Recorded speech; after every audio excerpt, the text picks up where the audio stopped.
Welcome to yet another episode. Please like, comment, and subscribe.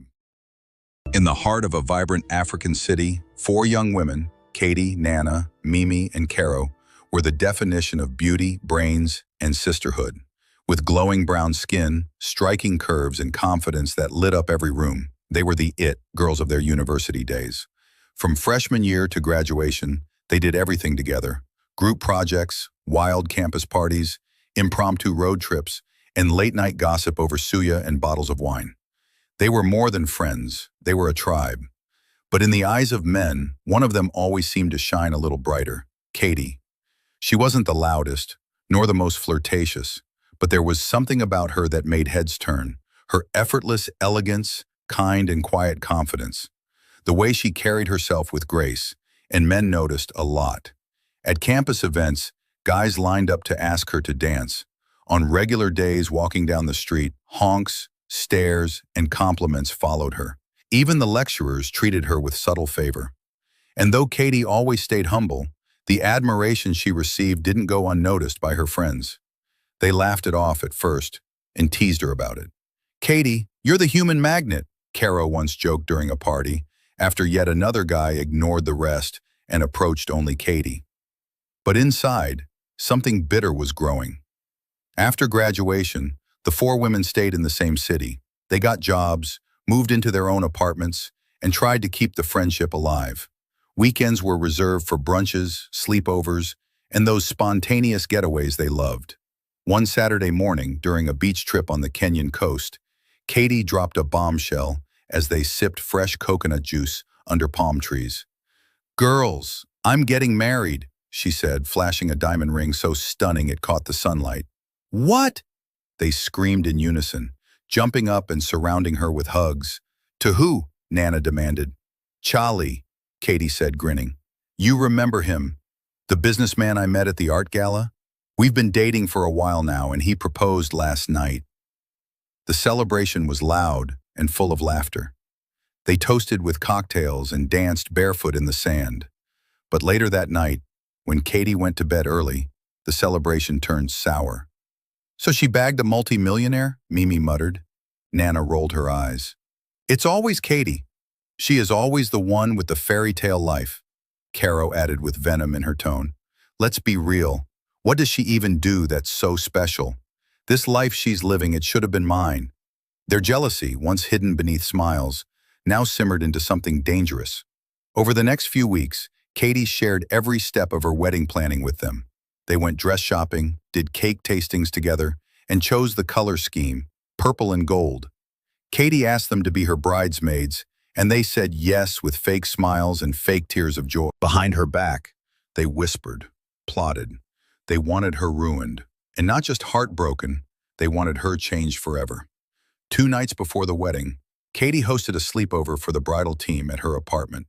They stayed up talking about love and marriage. At one point, Katie turned serious. "I really want you girls to know how much you mean to me," she said. "We've been through everything together, and this moment wouldn't be complete without you." Nana blinked hard, as if holding back tears. "We love you too," she said. But in the kitchen later, she whispered to Mimi and Caro, "Let's make sure this wedding is her last moment of joy." The wedding venue was straight out of a dream. White roses arched over the entrance.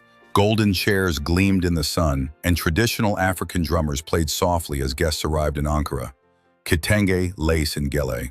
The bridesmaids looked stunning in their purple gowns, with gold jewelry that shimmered as they walked. They laughed, took selfies, and hugged family members. To everyone watching, they were the perfect picture of sisterhood. Inside the bridal suite, Katie sat in her white gown, looking like royalty. Her makeup was flawless, her lace veil delicate, her smile bright. "I still can't believe this is real," she whispered. "Thank you for being here." "That's what friends are for," Mimi said, handing her a glass of champagne. The drink had been laced with a tasteless, slow-acting poison, a rare substance they got through a shady online source. It wouldn't kill her, but it would damage her nervous system permanently. "To the bride," they said in unison. Katie sipped, then stood to check her reflection in the mirror. The wedding ceremony was perfect. The music, the vows, the way Charlie looked at Katie like she was the only woman on earth. They exchanged rings under a clear sky, And just as the priest said, "You may now kiss the bride," Katie staggered. At first, everyone thought she was overwhelmed. Then she collapsed. Panic exploded. Guests screamed. Her mother fainted. Charlie scooped her up and ran toward the exit. In the hospital, machines beeped. Doctors moved swiftly and run numerous tests. Hours passed and Charlie became so restless. Finally, a grim-faced doctor approached Charlie. "She's alive, but she's paralyzed," he said. "We'll need further tests, but it appears to be neurological." Charlie refused to give up. He spent millions flying in specialists from abroad. He built a home gym for Katie's therapy. He never left her side. But his love was not blind.